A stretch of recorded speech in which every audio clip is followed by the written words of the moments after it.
Saúl.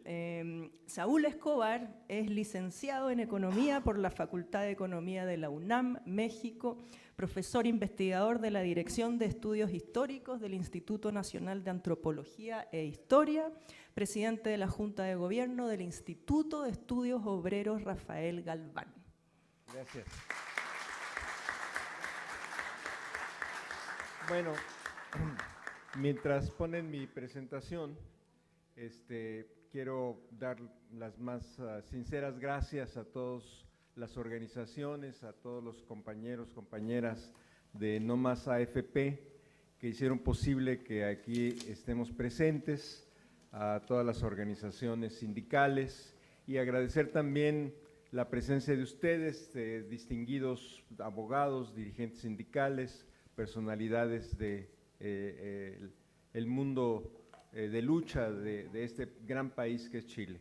Y muchas gracias. Estoy aquí para, ustedes pensarán, pues para ver mejor la presentación, pero también para huir de la justicia represora que está buscando, midiendo mi tiempo. Así que de aquí más lejecitos va a estar más difícil que me controle, pero bueno, vamos a tratar de hacer la exposición lo más breve posible para que los demás compañeros que van a exponer pues tengan el tiempo suficiente. Bueno, la primera cosa es que en México cuando hablamos de seguridad social, hablamos de un sistema que incluye sobre todo la atención a la salud, que es el sistema de atención a enfermedades generales, a maternidad, a riesgos de trabajo, a enfermedades de trabajo, pero también al sistema de pensiones. Pero lo más importante para un mexicano cuando le preguntan qué es el seguro social, él te va a responder o ella te va a responder la atención a la salud. Cuando la gente dice voy al seguro es que va a una clínica o un hospital del seguro social. Entonces, eso es fundamentalmente en México el seguro social, pero también incluye el tema de las pensiones. Aquí solo voy a tratar el tema de las pensiones, no el resto de los seguros de la seguridad social mexicana. Bueno, empezamos.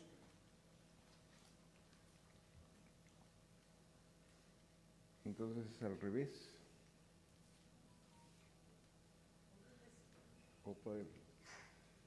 Bueno, lo primero es que, como sabemos, de acuerdo con diversos especialistas, muchos de ellos de la OIT, de fuera de la OIT, de diversas academias, etcétera, los organismos internacionales como el FMI y el Banco Mundial y diversos voceros de los consorcios financieros privados, cuando recomendaron sustituir el sistema público por el privado, hicieron un conjunto de propuestas y cálculos que lamentablemente no se han cumplido en ninguno de los rubros observados.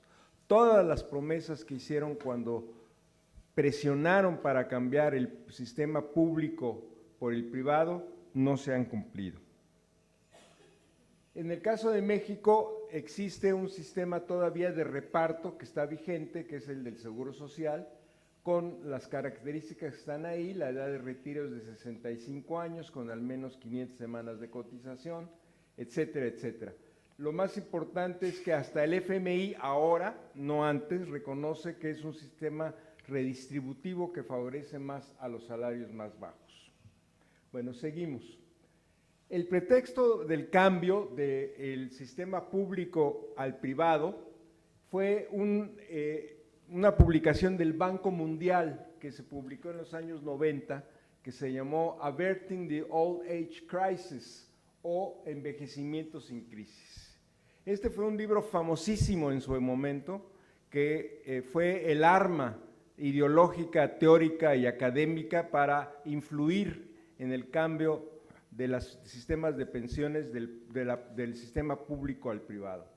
Lo más interesante es que esas proyecciones que hicieron de envejecimiento de la población a nivel mundial fueron falsas, no se cumplieron, fueron exageradas, a tal punto que hoy podemos decir que el Banco Mundial mintió o hizo cálculos incorrectos sobre el envejecimiento de la población para presionar a los países a que cambiaran su sistema del público al privado.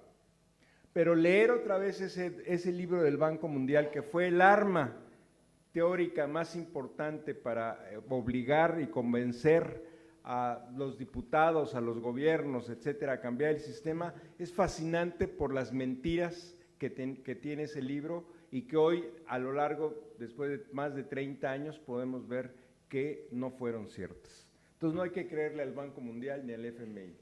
Primera conclusión. En 1997, entonces, fue el cambio del sistema público al sistema privado. Eso quiere decir que la gente que empezó a cotizar, que entró a trabajar y empezó a cotizar al sistema después de julio de 1997, ya tuvo que entrar al privado obligatoriamente. Los que entramos antes de 1997 a trabajar y a cotizar al Seguro Social, podemos seguir en el sistema de reparto. Entonces conviven los dos sistemas. Y lo más importante es que una de las cosas que hicieron el sistema privado fue aumentar el número de semanas de cotización de, como habíamos visto, alrededor de 500 a 1,250 semanas de cotización, que era muchísimas semanas de cotización para obtener el derecho a una pensión. Pero andando el tiempo, desde 1997, ya en 2017, ellos mismos, los responsables de las administradoras de fondos de retiro, empezaron a sonar las alarmas y dijeron: la primera generación de jubilados con el sistema privado va a ser un desastre.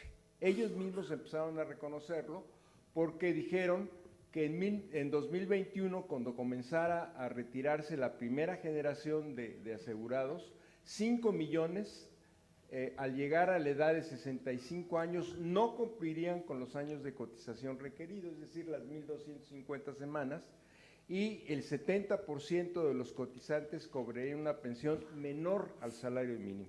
Un salario mínimo que ya era uno de los más bajos de América Latina. Entonces el desastre estaba anunciado. Más o menos al mismo tiempo, un gobierno de izquierda entra a México en 2018 y entonces empieza una negociación entre las administradoras de fondos para el retiro y el gobierno de Andrés Manuel López Obrador para ver cómo componer el desastre que ya se venía encima. Y el gobierno anuncia una reforma y señala que las falencias del sistema eran muy claras, la cobertura era muy baja, muy poca población mayor de 65 años estaba cubierto, la tasa de reemplazo a la seguridad social para obtener una pensión. Y por supuesto la densidad de cotización era bajísima en relación a lo que requería el sistema para obtener una pensión. Y sobre todo los que más eran afectados eran los trabajadores con los salarios más bajos. Los trabajadores que ganaban 1 o 2 salarios mínimos tenían una densidad de cotización de 13 y 35%, es decir, nunca iban a juntar las semanas de cotización necesarias para jubilarse. Y claro, el problema es que en México, como en buena parte de América Latina, hay un mercado de trabajo en donde la enorme mayoría de la población, o una parte muy importante de la población, vive en la informalidad. Son trabajadores por cuenta propia que no están en el Seguro Social, o son trabajadores al servicio de un patrón asalariados que sin embargo no están inscritos en la Seguridad Social, aunque esto es obligatorio. Evaden la ley, evaden la obligación de la Seguridad Social a pesar de trabajar para un patrón. Esto en México forma el 55% de la población y por lo tanto pues no va a tener derecho a una pensión porque no cotiza a la Seguridad Social. Pero también está el problema de que muchos trabajadores brincan de la formalidad a la informalidad constantemente. A veces tienen un trabajo formal, otros años no lo tienen y entonces tienen que brincar a la informalidad y ganar, porque lo que no puede pasar es que no lleven ingresos a sus casas. Eso sí no puede pasar. Entonces trabajan en lo que sea economía formal o economía informal, empleos protegidos, empleos no protegidos, y brincan de una situación a la otra, lo que hace también que sea muy difícil para ellos juntar las semanas de cotización necesarias para obtener una pensión. Es decir, en breve, como lo dije ya ayer, el sistema privado reproduce, amplifica, profundiza, hace más grandes los problemas estructurales del mercado de trabajo en América Latina, como son el lento crecimiento de la economía y los empleos, la informalidad, la subcontratación, la subocupación, los contratos por tiempo determinado y las brechas de género y regionales, es decir, entre hombres y mujeres y entre estados más desarrollados como el norte de México pegado a Estados Unidos y el sur del país pegado a Guatemala, que son dos regiones pues con muy distinto grado de desarrollo, de industrialización, de empleos formales, etcétera, etcétera. Entonces, el problema fundamental es que el sistema privado magnifica, profundiza, alienta estos problemas estructurales en lugar de resolverlos. Y además hay un mercado oligopólico de las administradoras para el retiro. En México, según el informe de ellos mismos, al cuarto trimestre de 2022, 4 empresas administradoras, Banorte, Sura, Profuturo y Citibanamex, controlaban el 68.5% del mercado de las administradoras para el retiro. En cambio, el Pensioniste, que es pública, solo controlaba el 6.5%. Este oligopolio de empresas es también un factor terrible para el problema de las pensiones, porque se juntan, se ponen de acuerdo para cobrar altas comisiones, para hacer una serie de tropelías que impiden que los trabajadores tengan buenas pensiones, pero ellos tengan muy buenos negocios. El poder de las administradoras además ha aumentado cada vez más porque cada año tienen más recursos, se apropian de mayor recursos, de tal manera que, por ejemplo, al cierre de 2022, los recursos totales del sistema sumaron 310,000 millones de dólares, que era aproximadamente casi el 20% del Producto Interno Bruto de México. Es una cantidad enorme de dinero. Entonces, con ese poder negocian con los gobiernos para que no afecten sus intereses. Además, como ustedes saben, las AFORES invierten los fondos de los trabajadores en los mercados financieros y no hay cosa más riesgosa e inestable que los mercados financieros en el mundo. Suben y bajan cada ratito, hay crisis financieras permanentemente en el sistema capitalista. Y entonces, por ejemplo, hay momentos como en 2021 que una disminución de los de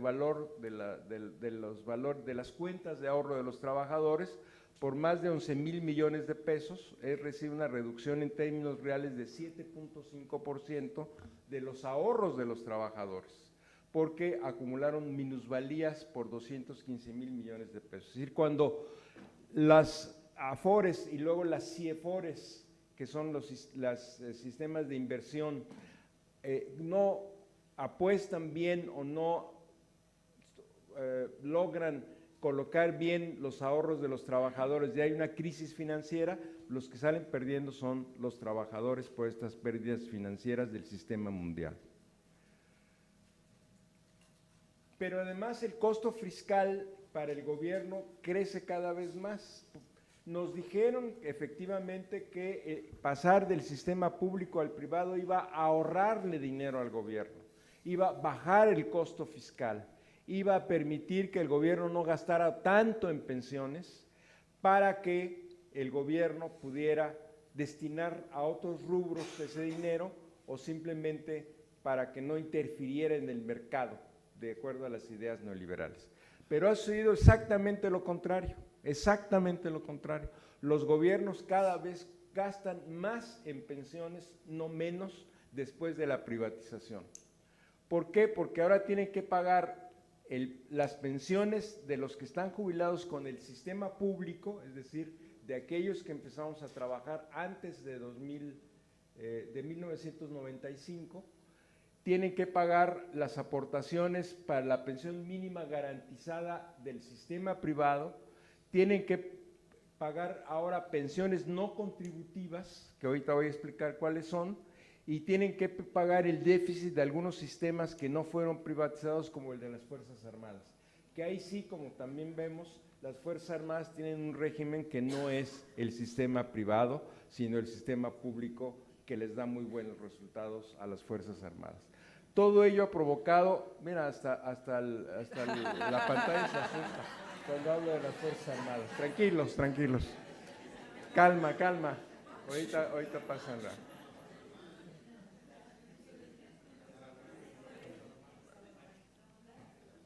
Bueno,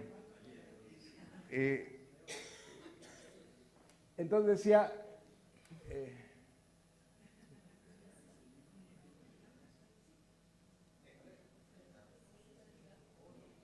ya va.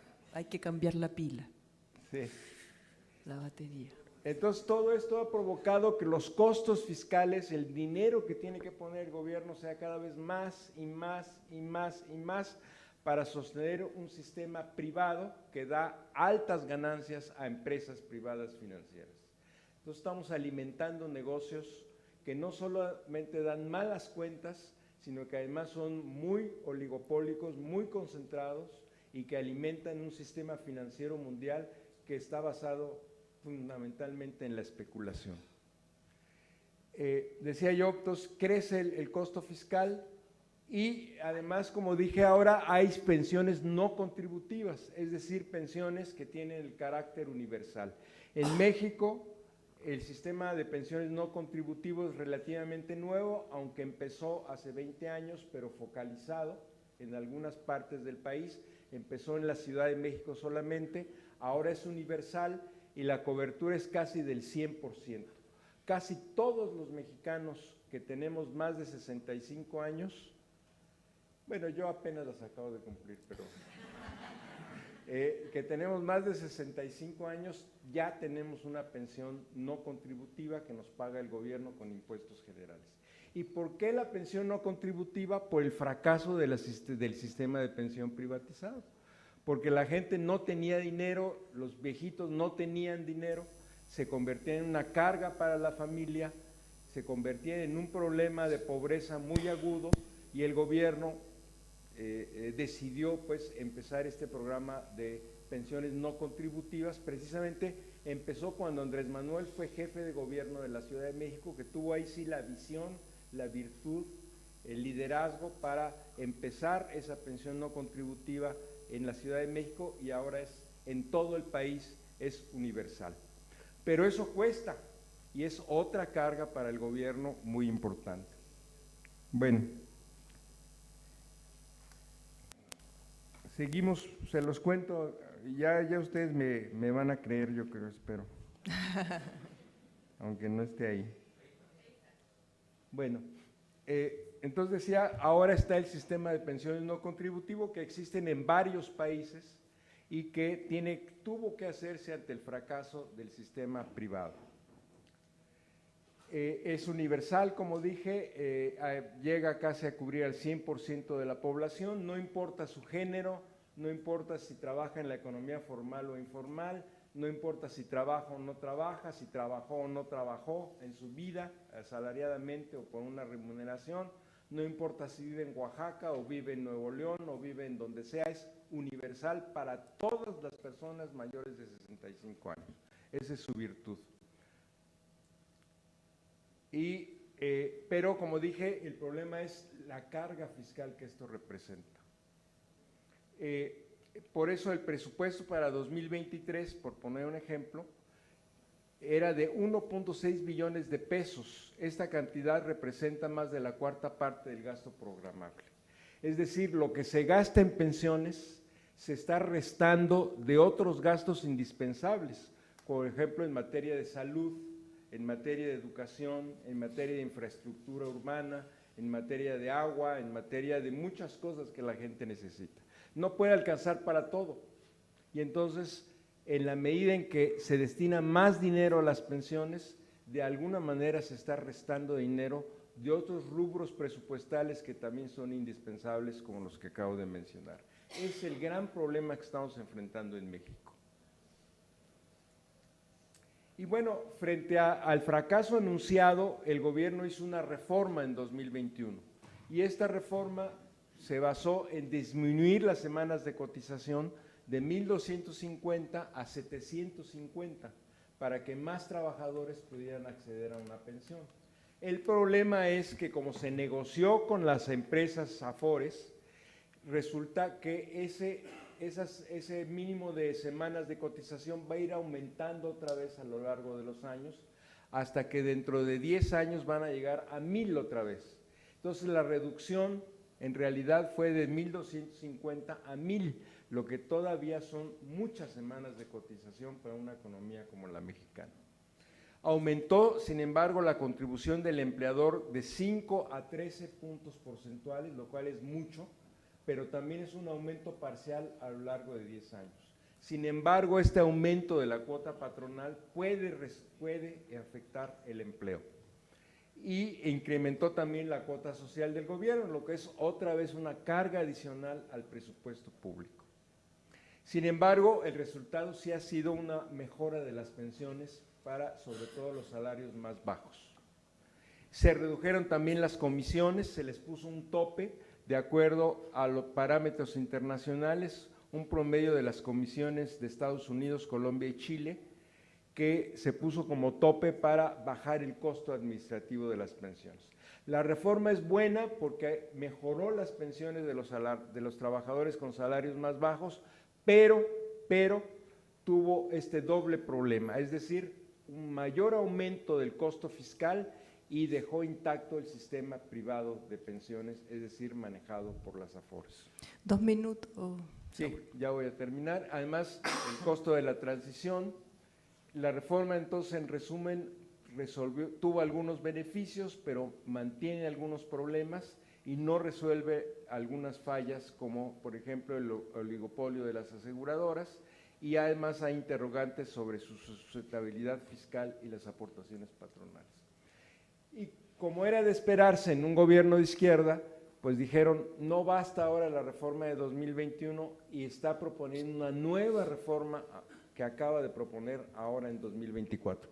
Ya no les voy a platicar de la reforma de 2024 porque no se ha aprobado, está a discusión, pero desgraciadamente tiene otra vez un lado bueno, que es aumentar el monto de la pensión mínima, pero tiene un lado negativo, que es mayor costo fiscal a cargo del Estado.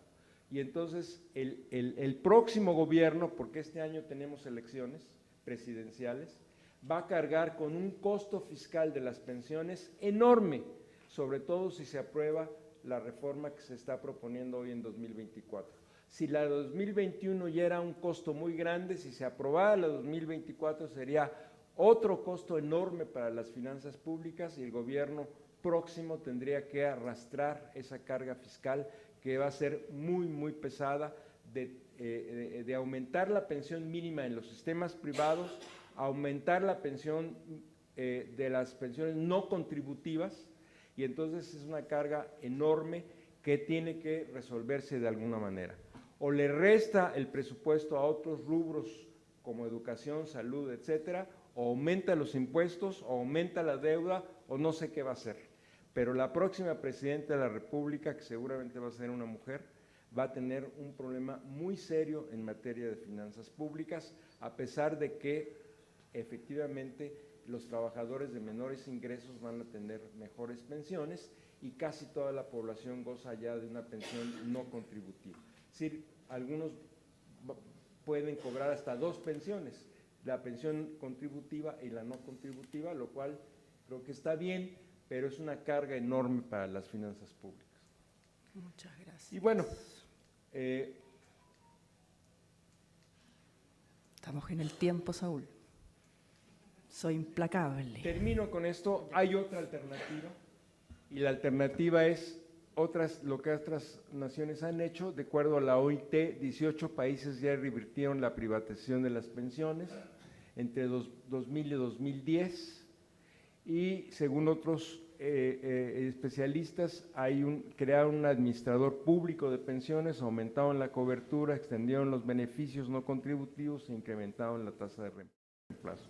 Sí hay alternativas, la OIT las propone, no es una cosa completamente loca o exagerada o producto de mentes febriles o extremistas, sino la propia OIT de las Naciones Unidas está recomendando cambiar el sistema privado otra vez por un sistema público y de reparto. Y bueno, por ahí les dejo las dudas.